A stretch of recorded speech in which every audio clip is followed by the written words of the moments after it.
கோவா நம்ம நாட்டுல ரொம்பவே சீப்பா கிடைக்கக்கூடிய ஒரு பல வகை தான். ஆனா இதோட கல்டிவேஷன் பார்த்தோம்னா ஃபர்ஸ்ட் ஆஃப் ஆல் 2500 BC-ல அமெரிக்கால தான் இதை கல்டிவேட் பண்ணிருக்காங்க. அண்ட் நாளடைவில் 17வது செஞ்சுரியில தான் இந்தியாக்குள்ளேயே இந்த கோவா ப்ரொடக்ஷன் வந்திருக்கு. ஆனா இப்போ இந்தியா தான் top producer of Goa.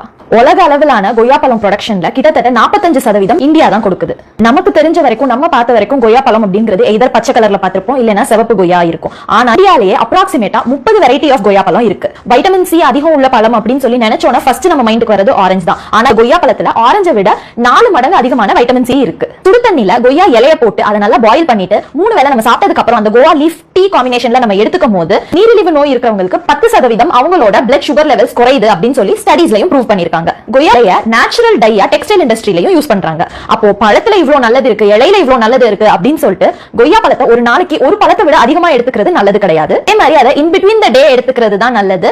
Night time எடுத்துக்கும் போது கோல்டு காஃப் வரதுக்கு நிறையவே வாய்ப்பு இருக்கு.